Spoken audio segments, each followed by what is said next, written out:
आइए सुनते हैं 26 जनवरी स्पेशल कहानी। बॉर्डर के पास एक गांव था। वहां ज्यादातर परिवार सिपाहियों के ही थे। विजय नाम का एक लड़का अपनी माँ के साथ उसी गांव में रहा करता था। विजय एक होशियार और फुर्तीला लड़का था। माँ सुनो तो। अरे आ गए तुम स्कूल से।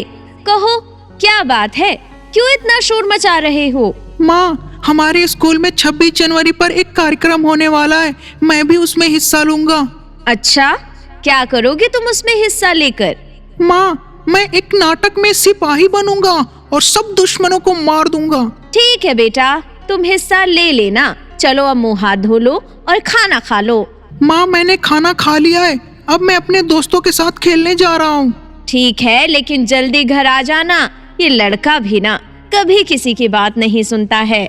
विजय हमेशा की तरह खेतों की तरफ अपने दोस्तों के साथ खेल रहा था। उस खेत में एक बहुत पुरानी और टूटी फूटी झोपड़ी थी। वहां कोई आया जाया नहीं करता था। खेलते खेलते उन बच्चों की गेंद उसी पुरानी झोपड़ी के पास चली जाती है।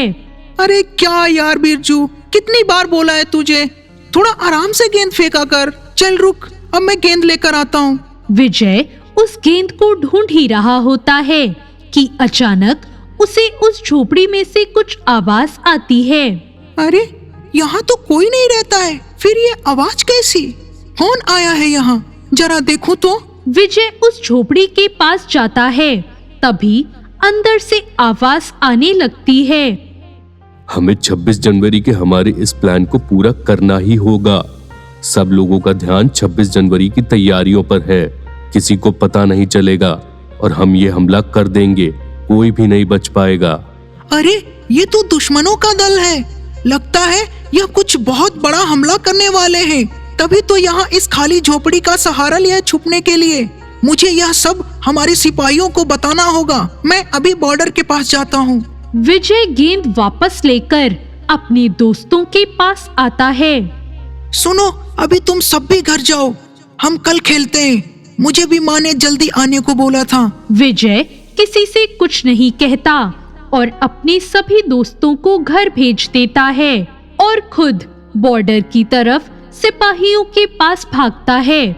और वो वहां पहुंच जाता है जहां सिपाही होते हैं। अरे कौन हो तुम, यहाँ क्या कर रहे हो? मेरा नाम विजय है, मैं यही इसी गांव का रहने वाला हूँ। मुझे बड़े साहब से मिलना है। पर मेजर से मिलने की इजाजत किसी को नहीं होती। तुम ये बताओ विजय, तुम यहाँ पर क्यों आए हो? नहीं, मुझे सिर्फ उन्हीं से मिलना है। ठीक है, तुम यहीं रुको, मैं आता हूँ। सिपाही अंदर जाकर मेजर को विजय के बारे में बताता है। ठीक है, उस बच्चे को अंदर लेकर आओ। चलो विजय, मेजर ने तुम्हें अंदर बुलाया है। कहो विजय, क्या बात करनी है तुम्हें? सर, वहाँ खेत में जो पुरानी झोपड़ी है, वहाँ मैंने कुछ लोगों को 26 जनवरी पर हमले की बात करते हुए सुना है। क्या तुम्हें पूरा यकीन है? हाँ साहब, मुझे पूरा यकीन है। मैं आपको वहाँ लेकर भी जा सकता हूँ। सिपाहियों, जल्दी तैयारी करो, हमें अभी खेतों की तरफ जाना होगा और एक सिपाही पहले जाकर गांव वालों को खेतों की तरफ आने से मना करे। विजय उन्हें खेतों की तरफ लेकर आता है और वह झोपड़ी भी दिखाता है। तभी उन हमलावरों में से एक झोपड़ी के बाहर आता है और उसकी नजर उन सिपाहियों पर पड़ती है। ये तो बहुत खतरनाक दल है। अच्छा हुआ विजय जो तुमने सही समय पर हमें बता दिया। तुम बहुत बहादुर हो। इतने में हमलावरों ने फायरिंग शुरू कर दी। विजय, तुम अपने आप को बचाओ और जाओ यहाँ से। नहीं सर, मैं यहाँ से नहीं जा रहा।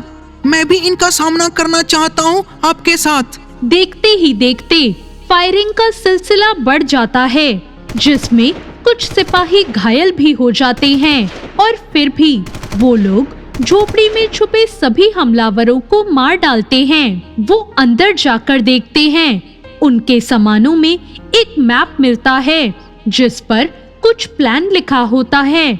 उन्होंने 26 जनवरी को देश पर बड़ा हमला करने का प्लान बनाया था और अब विजय की मदद से वो हमला नाकाम हो गया था।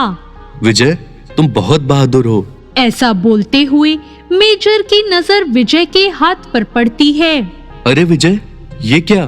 तुम्हें तो गोली लगी है, फौरन अस्पताल चलना होगा।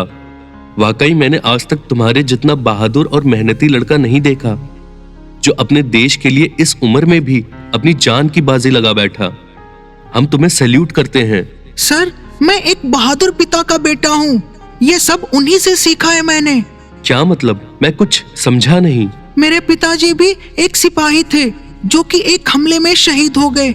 इसलिए मैं भी भारत के लिए अपनी जान जोखिम में डाल सकता हूँ और बड़ा होकर एक सिपाही बनना चाहता हूँ। विजय की बात सुनकर सभी की आंखें नम हो जाती हैं। मेजर उसे अस्पताल ले जाकर इलाज कराते हैं और 26 जनवरी के दिन विजय को सम्मानित किया जाता है और उसकी आगे की पढ़ाई के लिए सरकार इनाम देती है। उसकी मां के साथ साथ सभी गांव वाले विजय पर गर्व महसूस करते हैं। तो ये थी 26 जनवरी की कहानी। आपको ये कहानी कैसी लगी कमेंट करके जरूर बताएं और साथ ही हमारे चैनल को सब्सक्राइब करना ना भूलें। धन्यवाद।